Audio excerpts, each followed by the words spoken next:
Midnight in Paris, set obviously in Paris, opens with a massively unpromising montage of tourist eye views of Paris that literally looks like it has been put together by the Office of Tourism for Paris in conjunction with Eurostar. And it's no surprise when very early on in the film Carla Bruni turns up to show us round. It's like, this is an official tour of the wonderful guide to Paris, and believe me, it's all full of jolly people with baguettes being nice. The Seine is beautiful. Liam Neeson there. Doesn't pong. Yeah, Liam Neeson is there, obviously taking out some Europeans, taking out some European terrorists. But other than that, it's all swanky hotels, great posh meals. Wherever you go, the streets aren't cluttered. There's no crime. There's no problem. It's all full of art galleries. And so all that stuff is established at the beginning. So the very beginning, I thought, blimey, this is going to be hard work. But what the film then does is it sets up, there's a bunch of people that they're on holiday in Paris, and at the centre of it is Owen Wilson now doing what is now regularly seen as the Woody Allen role, the role that Woody Allen would have done had he... I mean, because the interesting thing is Manhattan starts with a montage of Manhattan, but it's a sort of ironic montage, and it's a loving... and it's not an outsider's view of Manhattan. It's an ironic montage? Well, it's a montage, and it's got that. It's got him talking over the top of it, hasn't it? It's got that stuff. But he was a cat. No, he wasn't a cat. He was a tiger. But also, that looks like. I mean, Woody Allen does understand Manhattan as somebody who lives there still. But his version of London, which is Gherkins and the Tower of London and Buckingham Palace, is exactly the same as his version of Paris, which is the Eiffel Tower, the art galleries, the baguettes, the smell of coffee, people in, well-dressed haute couture smoking gitane and running around on bicycles. That's fine. But there's a difference between the inside and the outside view. So the story, but maybe the point is that Owen Wilson has come there. He is a writer, a movie writer, a very successful movie writer, doesn't want to be a movie writer anymore, wants to actually get on and do his novel. Finds that when he comes to Paris, suddenly he's overwhelmed by the spirit of Paris, the wonderful spirit of Paris, the writers, and longing for the golden age of Paris when, Scott Fitzgerald and Hemingway and all those people would walk the streets of Paris and be inspired by it. His fiancée just wants him to get on and live his life properly. Then one night, whilst wandering the streets of Paris, and here comes the reveal, but it's not revealed, it's very early on in the film. If you don't want to know, turn off now, come back in 5 minutes. Clock strikes midnight, along comes an old car, gets into the old car, goes to a club that looks strangely retro. Next thing he knows, he is with Scott Fitzgerald and Zelda Fitzgerald and being introduced to Ernest Hemingway, having his manuscript read by Gertrude Stein, falling for Picasso's muse, and generally being astonished that he seems to have gone back in time. Greetings and salutations. You'll forgive me, I've been mixing grain and grappa. Now, this is a writer, Gil. Yes, Gil. Gil Pender. Gil Pender. Hemingway. Hemingway? You like my book? Liked? I loved all your work. Yes, it was a good book because it was an honest book. And that's what war does to men. And there's nothing fine and noble about dying in the mud. Unless you die gracefully. And then it's not only noble, but brave.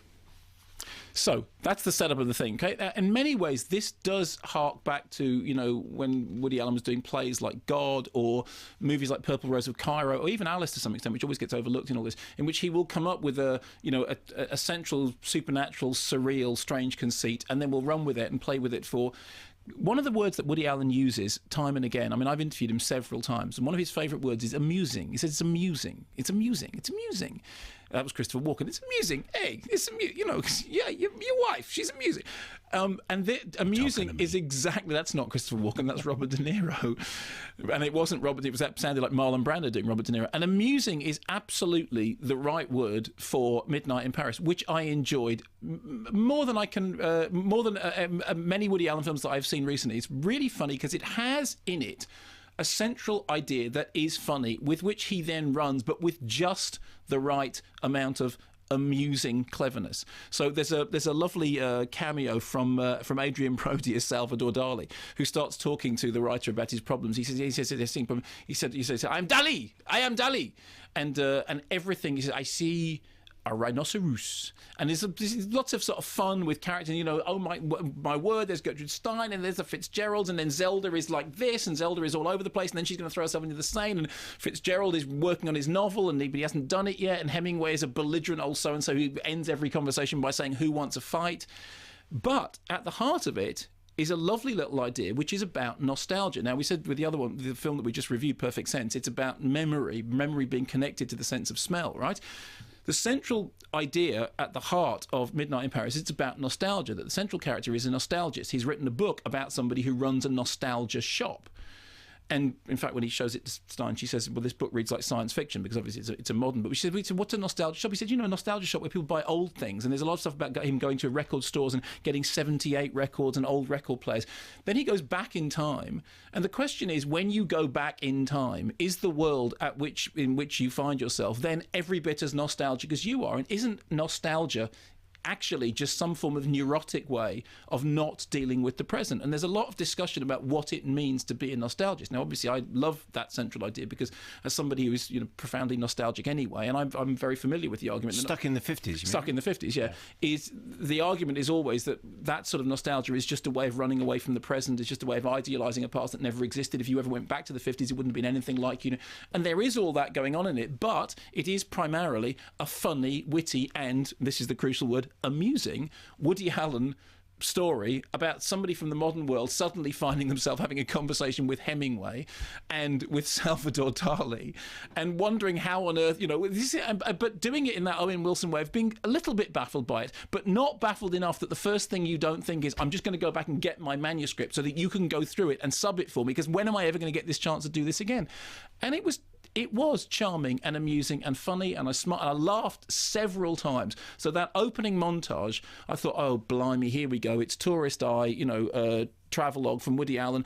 And of course, I was also profoundly aware that in this depiction of this world in which everybody's wealthy, everybody stays in expensive hotels, everybody spends their time going to furniture shops and eating at posh restaurants, and yet they still find it within themselves to moan, you could say, well, that's exactly what you said about Sex and the City 2. The difference is this is amusing, whereas Sex and the City 2 was revolting. So it's the difference between being amused and revolted is the key issue. It's not the class thing, it's whether it's amusing or revolting. Is there a scene where they're all sitting round a table having a meal and all talking at the same time?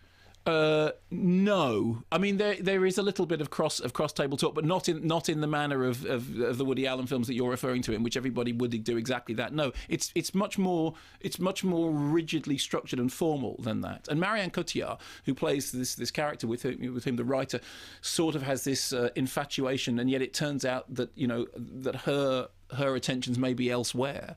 It plays it very well. I mean, everyone plays it with just the right level of amusing.